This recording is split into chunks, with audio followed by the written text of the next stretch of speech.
നമ്മൾ പെരിയാർ ടൈഗർ റിസർവിൽ പോയിരുന്നു. അവിടുത്തെ ട്രക്കിങ്ങിന് പോയപ്പോൾ കണ്ടൊരു കാഴ്ചയാണ്. അവിടെ ഇങ്ങനെ കാട്ടുപോത്തുകൾ ഇങ്ങനെ കൂട്ടമായിട്ട് മേയുക. അവരിങ്ങനെ പുല്ലൊക്കെ തിന്ന് പച്ച പുല്ലൊക്കെ തിന്ന് ഇങ്ങനെ റെസ്റ്റ് എടുക്കുന്ന ഒരു സീനായിരുന്നു. അതൊരു അടിപൊളി സീനായിരുന്നു. ട്രക്കിങ്ങിന് പോയപ്പോൾ കണ്ടിരുന്നതാണ്. അവിടെ അട്ടയൊക്കെ ഉണ്ട്. അതുകൊണ്ട് ഞങ്ങൾ ഈ ലീച്ച് സോക്സൊക്കെ ഇട്ടിട്ടാണ് പോയത്. പിന്നെ അവിടെ ഞങ്ങളുടെ കൂടെ വന്ന ആൾ അവിടുത്തെ കുറേ കാര്യങ്ങളൊക്കെ പറഞ്ഞു തന്നിരുന്നു. അവിടുത്തെ അവരുടെ കൾച്ചറിനെ പറ്റിയിട്ടും ഒക്കെ. ഉണ്ടല്ലോ. മംഗളാദേവി ഒന്ന്, രണ്ടാമത് നമ്മുടെ ഈ പറഞ്ഞ ടൈൽസിന് സെപ്പറേറ്റ് അവരുടെ കൾച്ചറൽസുമായി ബന്ധപ്പെട്ട് ഓരോ അമ്പലങ്ങൾ കാടിൻ്റെ ഉള്ളിലുണ്ട്.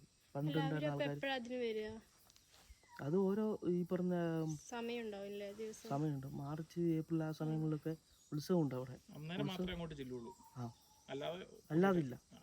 പിന്നെ അന്നേരം ആ ദിവസങ്ങളിൽ പോയിട്ട് അവിടെ വൃത്തിയാക്കും കാര്യങ്ങളും പരിപാടിയും ഇല്ലാതെ ഇപ്പം നോമ്പെല്ലാം എടുത്തിട്ട് പോയിട്ട് അവിടെ വൃത്തിയാക്കും കാര്യങ്ങൾ പരിപാടിയെല്ലാം ചെയ്തിട്ട് പിന്നെ അതിനുശേഷം അല്ല തിരിച്ചു വരും. അതായത് ഈ ദേവിയെ കുളിപ്പിച്ചതിന് ശേഷം അവിടുന്ന് വെള്ളം എടുത്തിട്ടാണ് കൊണ്ടുവന്നിട്ട് കുംഭത്തിൽ നിറച്ചിട്ട് ഈ പറഞ്ഞ ദേവിക്ക് ഒഴിക്കുന്നത്. അതിനുശേഷമാണ് കൊടിയേറ്റുന്നത്. അങ്ങനെ ചെയ്യാം. അത് 10 ദിവസം. അല്ല, എന്നും തിരിതെളിക്കുന്ന അമ്പലം എന്തെങ്കിലും ഉണ്ടോ ഇതിന് കാട്ടിനുള്ളിൽ? ഇല്ല. നമ്മളിപ്പോൾ ട്രൈബൽസ് അല്ലാത്ത ഒരു ഉത്സവത്തിന് വരുമോ? ഇല്ല, അലോഡ് ഇല്ല. നമുക്കങ്ങനെ കൊണ്ടുപോകാൻ പറ്റത്തില്ല. നമ്മുടെ ഓഫീസേഴ്സ് ആരിലൊക്കെ വരുമോ? ഇവിടുത്തെ ഓഫീസർമാർക്ക് നമ്മളവിടെ അടുത്ത് തന്നെ കോട്ടേജ് ഉണ്ട്. കോട്ടേജ് എന്ന് ഉദ്ദേശിച്ച് നമ്മുടെ ഒരു സെക്ഷൻ അവിടെ ഉണ്ട്. അവിടെ തൊട്ടടുത്തായിട്ട് തന്നെയാണ്. അപ്പോൾ അവിടെ പോയി കണ്ടിട്ട് തിരിച്ച് വരാൻ കുഴപ്പമൊന്നുമില്ല. നമ്മളത് മാവടി എന്ന് പറഞ്ഞ സ്ഥലത്തിന് തൊട്ടടുത്തായിട്ടാണ്. മാവടി തൊട്ടടുത്തായിട്ടാണ്.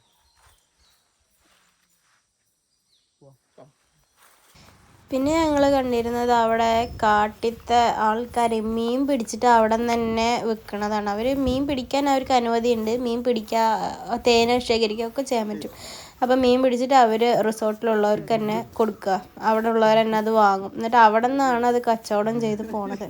അപ്പോൾ അത് കണ്ടിരുന്നു. ഞങ്ങളവിടെ നടന്നെത്തുമ്പോഴത്തേനൊക്കെ കിതച്ച് ഒരു വഴിയായി. പക്ഷേ ഈ മീൻ തലയിൽ ചുമന്ന് അവർ ഞങ്ങളുടെ ബാക്കിലായിരുന്നു അവർ വന്നുകൊണ്ടിരുന്നത്. പക്ഷെ ഞങ്ങൾ അവിടെ എത്തുമ്പോഴത്തേനും അവരുടെ കച്ചവടമൊക്കെ കഴിഞ്ഞ് അവർ തിരിച്ച് നടക്കാൻ തുടങ്ങി. അത്രയും പെട്ടെന്നായിരുന്നു. അടിപൊളിയായിരുന്നു. മീൻ എന്ന് പറഞ്ഞാൽ ഫ്രഷ് മീൻ, എല്ലാ മീനും ജീവനും ഇങ്ങനെ പെടയണൊക്കെ ഉണ്ടായിരുന്നു മീൻ. അങ്ങനെ കറക്റ്റ് ഡയറക്റ്റായിട്ട് പിടിച്ചുകൊണ്ട് വന്ന മീൻ. അങ്ങനെ അവരത് കച്ചവടം ചെയ്യണ ആ ഒരു സീനൊക്കെ ഉണ്ടായിരുന്നു. അതൊക്കെ ശരിക്കും അടിപൊളിയായിരുന്നു. പിന്നെ ഈ കാട്ടുപോത്തിനെ കാണാൻ പോയതെന്ന് പറയണത് അത് വല്ലാത്തൊരു ഫീലായിരുന്നു. കാരണം കുറേ കാട്ടുപോത്തുകളുണ്ടായിരുന്നു. അവരിങ്ങനെ സമാധാനമായിട്ട് മേയുക, പച്ച പുല്ലൊക്കെ തിന്നുക, അവിടെ തന്നെ വിശ്രമിക്കുക. അത് കാണുമ്പോൾ നല്ല ഭംഗിയുണ്ടായിരുന്നു. നമ്മുടെ നാട്ടിലത്തെ പോലെ ഇങ്ങനെ കയറോ അല്ലെങ്കിൽ കുറ്റിയോ ഒന്നും അടിച്ചിട്ടില്ല. അവർ അങ്ങോട്ടും ഇങ്ങോട്ടും ചതുരമൊന്നുമില്ല. അവരൊരു ഗ്രൂപ്പായി നിന്ന് മര്യാദയ്ക്ക് നിന്ന് മേഞ്ഞ് കുറേ പേര് റെസ്റ്റ് എടുക്കണം. നമ്മൾ കുറേ ദൂരത്തു നിന്നാണ് കണ്ടത്. അടുത്തേക്ക് പോകാൻ പറ്റില്ല. കാരണം വൈൽഡ് അനിമലാണല്ലോ, എപ്പോൾ വേണമെങ്കിൽ അറ്റാക്ക് ചെയ്യില്ല. അതുകൊണ്ട് ഞങ്ങൾ ഒത്തിരി ദൂരം നിന്നാണ് കണ്ടത്. പക്ഷെ എന്നാലും കാണാമായിരുന്നു.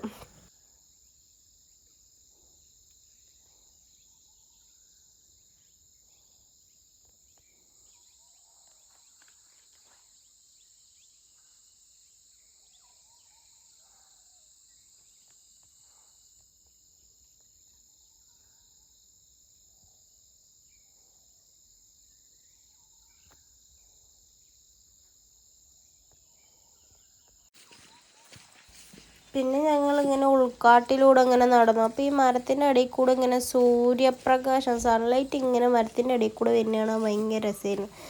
അത് നല്ല ഒരു വൈബ് ഉണ്ടായിരുന്നു. നമ്മൾ ഈ ആർട്ടിലൊക്കെ കാണുന്ന പോലെ ഇങ്ങനെ ചെറിയൊരു ഷെയ്ഡ് ഇങ്ങനെ വരുന്നതാണ് നല്ല രസമായിരുന്നു.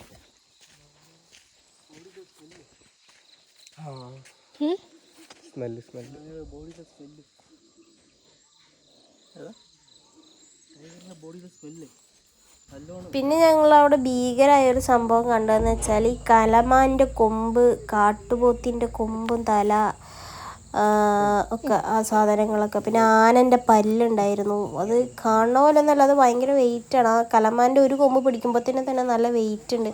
അവരെങ്ങനെയാണ് അത് തലയിൽ 2 കൊമ്പ് വെച്ച് നടക്കണമെന്ന് തോന്നി. അത്രയും വെയിറ്റ് ഉണ്ട്. അതുപോലെ കാട്ടുപോത്തിൻ്റെ തല, അത് പെണ്ണിൻ്റെയും ആണിൻ്റെയും ഉണ്ടായിരുന്നു.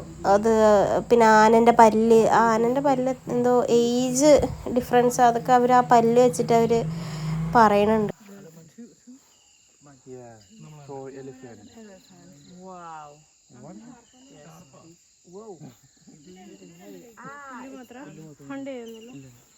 ഒരു വെജിറ്റേറിയൻ ഇല്ല, ഇങ്ങനെ ചിലപ്പം ഇവര് തമ്മിൽ അടി ഉണ്ടാവും. ഈ കൊമ്പ് വെച്ചിട്ട് ചിലപ്പോൾ ഇഞ്ചുറീസ് ഒക്കെ വരും.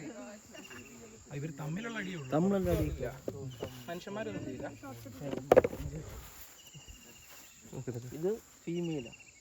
ഈ ഫീമെയിലിന് കെർവ് ഉണ്ട് കൂടെ, പക്ഷെ മെയിലിന് കെർവ്. ഓ, ഇങ്ങനെ ഇരിക്കും. നമുക്ക് ഈസി ആയിട്ട് മനസ്സിലാക്കാൻ പറ്റും ആ ഒരു മെയിലാണോ ഫീമെയിലാണോ. തൊട്ട് ഈ പറഞ്ഞ വേറെ ഗ്രൂപ്പായിട്ട് നടക്കാൻ പറ്റാത്ത സിറ്റുവേഷൻ വരും. അങ്ങനെ വരുമ്പോഴത്തേക്ക് ഇത് പുറത്ത് വന്നിട്ട് ഈ ലേക്ക് സൈഡിൽ നിറഞ്ഞ എവിടെയെങ്കിലും പോയി ചരിയ ചെയ്യും. മൊത്തം ആനയ്ക്ക് 4 പല്ലുണ്ട്. ആ 4 പല്ലിന് തേയ്മാനം സംഭവിക്കുകയാണെങ്കിൽ എനിക്ക് വരും. പിന്നെ ചില സമയങ്ങളിൽ എന്തെങ്കിലും ഡൈജഷൻ പ്രോബ്ലം വല്ലതും. പക്ഷേ ഏറ്റവും കൂടുതലായിട്ട് ആനയെ കാണുമ്പോഴത്തേക്ക് നമുക്ക് മനസ്സിലാക്കാൻ പറ്റും. ആ ദേഹത്തെ എല്ല് തെളി ബോഡിയിലെ സ്കാറ്റിംഗ് വിസിബിലിറ്റി ആവും. അപ്പോഴേ അറിയാൻ പറ്റും ഇത് പ്രായമാണ്. ഏകദേശം വൈൽഡ് ലൈഫിൽ ഒരു 50-55 അല്ലെങ്കിൽ 40-45 വയസ്സ് അത്രേ ഉള്ളൂ. അതിനുശേഷം പിന്നെ പല്ല് പോവും. പിന്നെ ഇതിന് ഇരുപടയ്ക്കാൻ പറ്റാത്ത സാഹചര്യം വരുമ്പോഴത്തേക്കും കടുവയെ അങ്ങനെ എന്തെങ്കിലും ആയി ചെന്ന് പിടിച്ചു കഴിക്കും.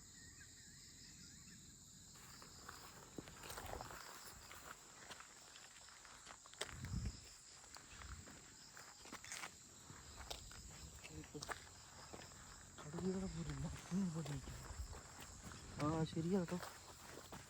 ആനയാ? അല്ല,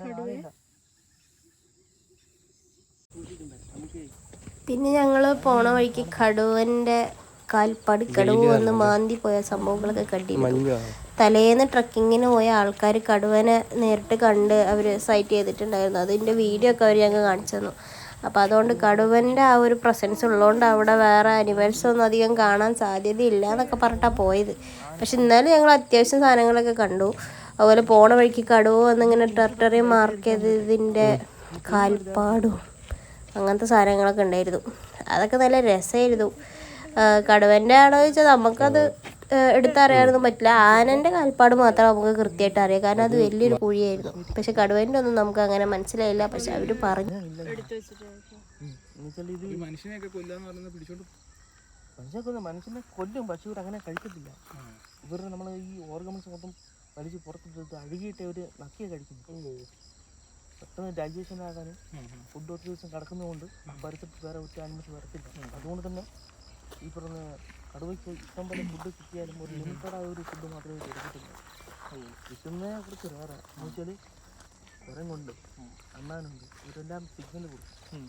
ഇപ്പം കുറച്ച് ഉള്ളിഞ്ഞാരി കുടിക്കുന്ന ഒരു കുരങ്ങ് കണ്ടാൽ മതി, പിന്നെ എല്ലാവരും ആറ് കൂടി ബഹളം വെച്ച് അറിയിക്കും. അപ്പോഴേ അവനുള്ള ഫുഡ് ഓടിക്കും. അതുകൊണ്ട് കുറച്ച് ബുദ്ധിമുട്ടാണ് ഫുഡ് കിട്ടാൻ. ഞങ്ങൾ ആദ്യം രാവിലെ ലേക്കിൻ്റെ സൈഡിൽ കൂടിയാണ് നടന്നുകൊണ്ടിരുന്നത്. അപ്പം ഇങ്ങനെ കുറേ കഥകളൊക്കെ മൂപ്പര് ഞങ്ങൾക്ക് ഇങ്ങനെ പറഞ്ഞു തന്നിരുന്നു. അപ്പോൾ അവിടെ ഇങ്ങനെ പണ്ടൊരു ടൈഗറിനെ കളഞ്ഞു കിട്ടിയിട്ടുണ്ടായിരുന്നു. അതിൻ്റെ അമ്മ ഉപേക്ഷിച്ച നിലയിൽ അതിൻ്റെ കണ്ണിനെന്തോ പ്രശ്നം, അതുകൊണ്ട് കളഞ്ഞു. അതിനെ ട്രീറ്റ് ചെയ്ത് അവരിപ്പോഴും അവരുടെ അടുത്ത് ഉണ്ട് എന്നൊക്കെ മൂപ്പര് പറഞ്ഞു.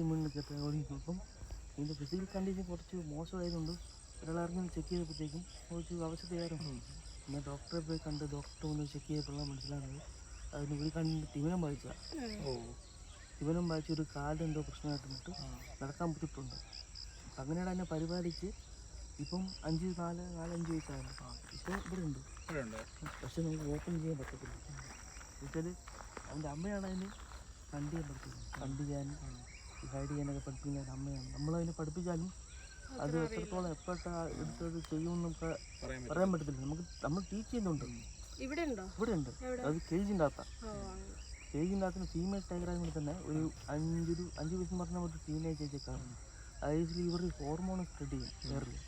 അപ്പോൾ അടുത്തുള്ള ഫീമെയിൽസിന് ഇത് ക്യാച്ച് ചെയ്യാൻ പറ്റും. അപ്പോൾ ഏതെങ്കിലും ഒരു ഫീമെയിൽ ബ്രീഡിങ് റെഡിയാണെന്ന് ഒരു സിഗ്നൽ കൂടെ കൊടുക്കുന്നതും കൂടെയാണ്. നമുക്ക് കിട്ടത്തില്ല, ഇതിന് ആയുർവേദത്തിൽ കിട്ടും. ആ സമയം കൊണ്ട് ഈ പറഞ്ഞ കടുവ അങ്ങോട്ടും ഇങ്ങോട്ടും കൊണ്ട് ചവറ് പോലെ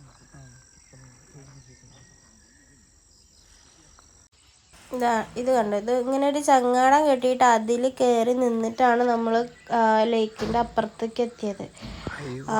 ഒരു രണ്ടറ്റത്തും കയറ് കെട്ടിയിട്ടുണ്ട്, അതിൽ പിടിച്ച് ഇങ്ങനെ വലിച്ചിട്ടാണ് അപ്പുറത്തേക്ക് പോയത്. അത് ആദ്യത്തെ ഒരു എക്സ്പീരിയൻസ് ആയിരുന്നു. അത് നല്ല രസമായിരുന്നു. അപ്പോൾ നമുക്ക് കാടും ലേക്കും ചുറ്റുള്ളതും ഒന്നിച്ചൊരു വ്യൂ ആയിട്ട് കാണാൻ പറ്റിയായിരുന്നു. അത് നല്ല രാവിലെയും കൂടെ ആയതുകൊണ്ട് നല്ല രസമുണ്ടായിരുന്നു ആ വ്യൂ കാണാൻ.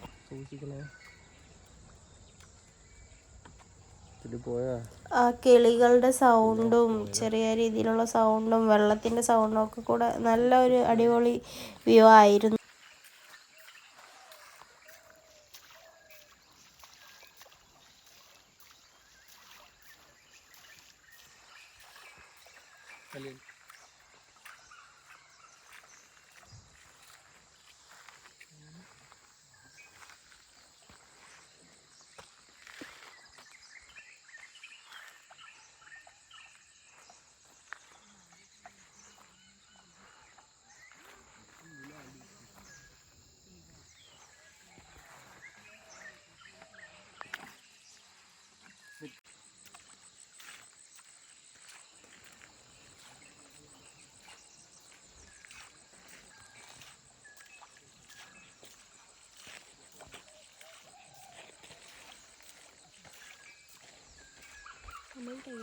സാമ്പാർ ബിയർ നല്ല ഭംഗിയുണ്ട്, കാണുന്ന പോലെ വീഡിയോയിൽ കാണുന്ന പോലെ പൊട്ടയല്ല.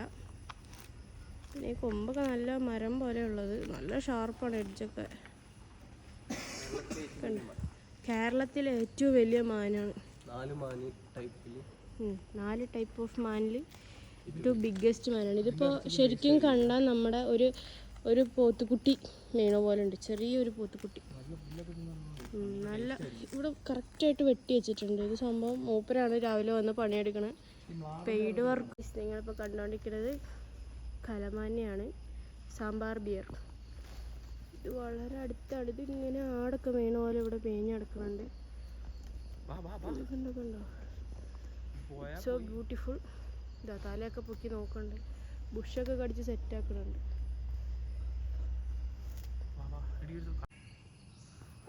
ഇതിൽ ഞാൻ ആദ്യം പറയണത് സാമ്പാർ ബിയർ എന്നൊക്കെയാണ്. സാമ്പാർ ബിയർ അല്ല, സംഭവം സാമ്പാർ ഡിയർ ആയിരുന്നു. സാമ്പാർ ഡിയറാണ് കലമാൻ.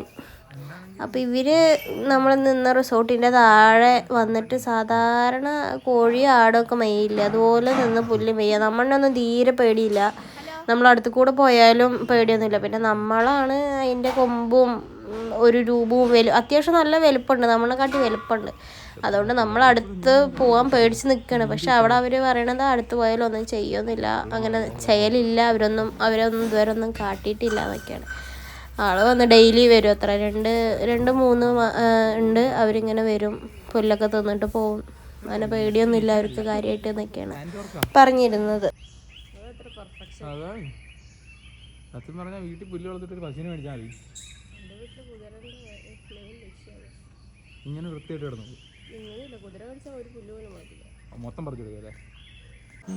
പിന്നെ ഇതാണ് അവിടെ ഉണ്ടായിരുന്ന അടുത്ത ആള്, മുള്ളമ്പന്നിയൊക്കെ റിസോർട്ടിൻ്റെ ഉള്ളിൽ കൂടെ ഇങ്ങനെ നടക്കുകയായിരുന്നു. ഞങ്ങൾ വരുമ്പോഴത്തേനും കുറച്ച് ലേറ്റ് ആയിപ്പോയി. അപ്പോൾ ഈ ആദ്യം മറ്റേ റിസപ്ഷനിൽ കൂടെ ഇങ്ങനെ വന്നായിരുന്നു. അപ്പം ഞങ്ങളെ കണ്ടപ്പോൾ താഴത്തേക്ക് ഇറങ്ങിയാണ്. ഈ സാധാ ടൈലിൽ കൂടെയൊക്കെ ആൾ സുഖമായി നടക്കുന്നുണ്ട്. പിന്നെ ഞങ്ങൾ വിചാരിച്ചിരുന്നത് ഈ മുള്ളമ്പന്നി മുള്ള് അടുത്ത് പോകുമ്പോഴത്തേനും മുള്ള് കുടയും, അപ്പോൾ മുള്ള് തെറിക്കി നിൽക്കണം. പക്ഷെ അങ്ങനെയൊന്നും ആയിരുന്നില്ല. മറ്റാൾ നമ്മളവിടെ ഇരുന്ന് കളിക്കുകയൊക്കെ ചെയ്യുന്നുണ്ടായിരുന്നു. അപ്പോൾ അതിൻ്റെ അടുത്തൊക്കെ വന്ന് മെയ്യുക, കൂളായിട്ട് ഫുഡൊക്കെ അവർ ഇങ്ങനെ വേസ്റ്റ് ഫുഡ് എന്തെങ്കിലുമൊക്കെ ഉണ്ടെങ്കിൽ അതൊക്കെ വന്ന് തിന്നണുണ്ട്. അവിടെ 4 മുള്ളമ്പന്നി സ്ഥിരമായിട്ട് വരുന്നുണ്ട്, 4-5 കൊല്ലമായിട്ട് എന്നാണ് അവർ പറഞ്ഞത്. അവരിങ്ങനെ വിളിക്കുമ്പോഴത്തേനും അവർ അടുത്തേക്കൊക്കെ പോകും അത്ര. പിന്നെ അറിയാത്ത ആൾക്കാരെ കണ്ടാൽ അങ്ങനെ വരില്ല എന്ന് അവർ പറഞ്ഞു. പക്ഷെ അവർ വിളിക്കുമ്പോഴത്തേനും അടുത്തേക്കൊക്കെ പോകണൊക്കെ ഉണ്ടായിരുന്നു. അങ്ങനെ നല്ല രസമുണ്ട്. നമ്മൾ പണ്ടൊക്കെ വിചാരിച്ചിരുന്ന പോലെ ഈ മുള്ള് കുടഞ്ഞ് മുള്ള് തെറിപ്പിക്കുക അങ്ങനെയൊന്നും ഇല്ല, അങ്ങനത്തെ പരിപാടിയൊന്നും ഇല്ല. മുള്ളമ്പന്നി മുള്ള് കുടയിലൊന്നും ഇല്ല.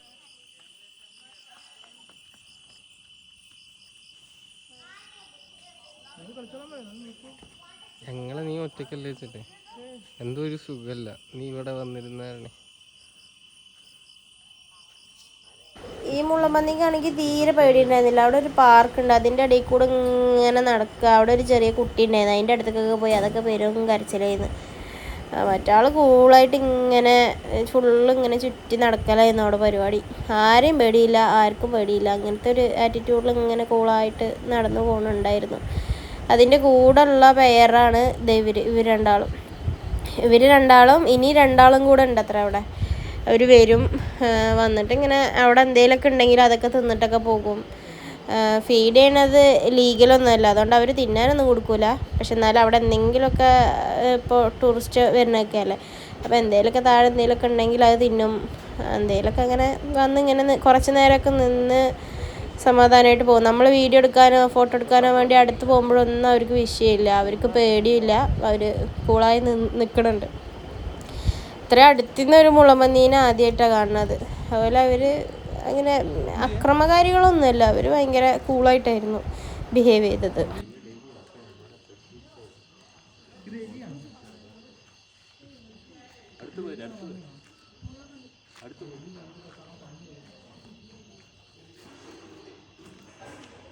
നമ്മൾ വളർത്തുന്ന മാതിരി. അതെ, 4 വരും ദിവസവും. ഇല്ലില്ല, അത് തെറിപ്പിക്കുകയല്ല, ചുമ്മാ പറയുന്നത്. അത് ഇങ്ങനെ വിടർത്തി നിർത്തുന്ന, അതിനെ അറ്റാക്ക് ചെയ്യുമ്പോൾ കൊണ്ട് കയറത്തേ ഉള്ളൂ. ഇത് എന്നും വരുവേ, നമ്മൾ വളർത്തുന്ന മാതിരിയാണ്. വിളിച്ചാൽ വരും.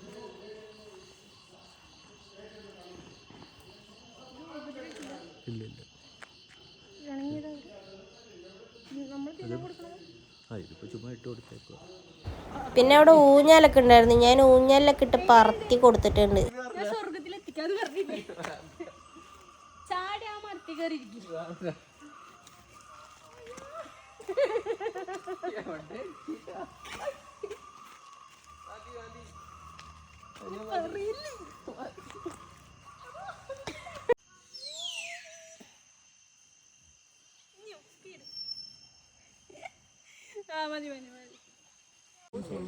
പിന്നെ അവിടെ കണ്ടൊരു കോമഡി സീനാണ് ഇത്. അവിടെ ടൈഗർ റിസർവ് എന്നുള്ള സാധനത്തിൽ എല്ലാവരും ഫോട്ടോ എടുക്കാൻ വന്നിരിക്കുന്നുണ്ട്. അപ്പോൾ ആ ടൈഗറിൻ്റെ മുഖത്ത് കയറിയ ഒരു കുരങ്ങൻ, അവരെല്ലാവരും ഫോട്ടോ എടുക്കുമ്പോഴും അതിൻ്റെ മുഖത്ത് തന്നെ ഇരിക്കുന്നുണ്ടായിരുന്നു. അത് ഭയങ്കര കോമഡി ആയിരുന്നു.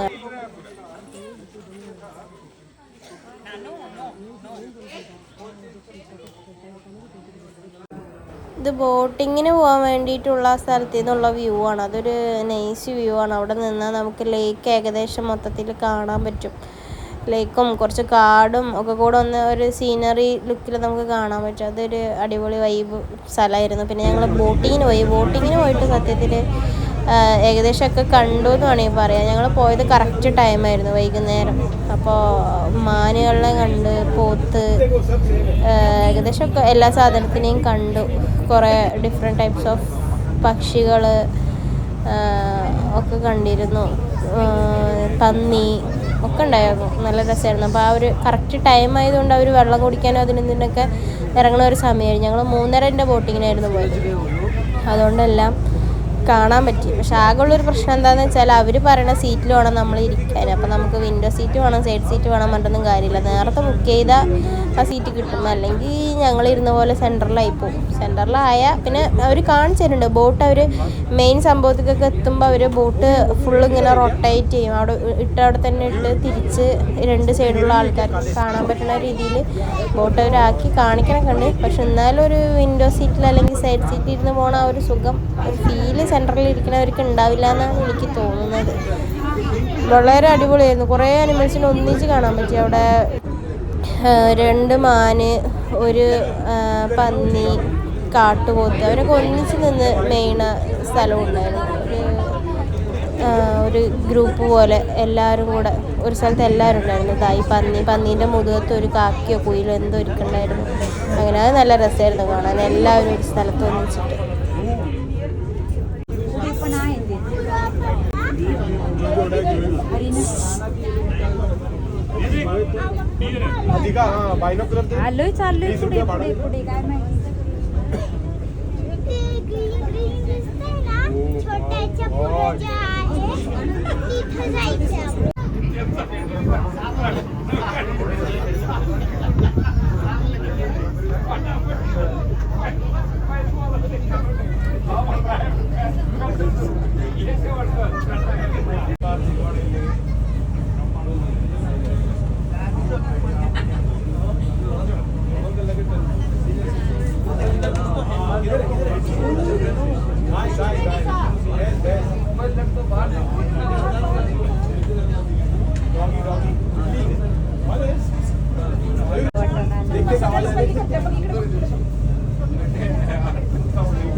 ഞങ്ങൾ ബോട്ടിങ്ങിന് പോണതിന് മുമ്പുണ്ടായിരുന്ന ഒരു സീനാണ്. ഒരു ഫോറിനറിൻ്റെ തലയിലൊരു കുരങ്ങൻ വന്നിരുന്നു. 36 മുടി മൊത്തം പിടിച്ച് വലിക്കുക, കൈ കൊടുക്കുമ്പോൾ കൈ കൊടുക്കുക, ഭയങ്കര രസമായിരുന്നു കാണാൻ. പക്ഷെ അങ്ങനെയൊന്നും ചെയ്യരുത്, കാരണം അവരെപ്പോൾ വേണമെങ്കിലും എന്ത് വേണമെങ്കിലും ചെയ്യും, കടിക്കുകയൊക്കെ ചെയ്യും കുരങ്ങന്മാർ. 36 പിന്നെ പേടിയില്ലാത്തതുകൊണ്ട് 37 ഇരുന്ന് കൊടുക്കുന്നുണ്ട്. കുരങ്ങൻ തലയിൽ കയറി കുറച്ച് നേരം തൊട്ടൊക്കെ നോക്കി, അവസാനം തോളിലിരുന്നു. തോളിൽ കഴിഞ്ഞപ്പോൾ ആൾ തലയിൽ കയറിയിട്ടേ ഈ പരിപാടിയൊക്കെ, മുടിയൊക്കെ പിടിച്ച് വലിക്കുക, കണ്ണിൽ ഇതാക്കുക. പക്ഷെ 36 തീരെ പേടിയില്ല, ഒന്നുമില്ല. ആളത് എൻജോയ് ചെയ്യണോണ്ട് കുഴപ്പമില്ല. പകരം നമ്മുടെ നാട്ടിലുള്ള ആരെങ്കിലുമൊക്കെ ആണെങ്കിൽ ആകെ നാശമായി. ഇതൊരു നല്ല രസമായിരുന്നു. 36 പേടിയില്ലാത്തതുകൊണ്ട് കണ്ടിരിക്കാൻ നല്ല രസമായിരുന്നു.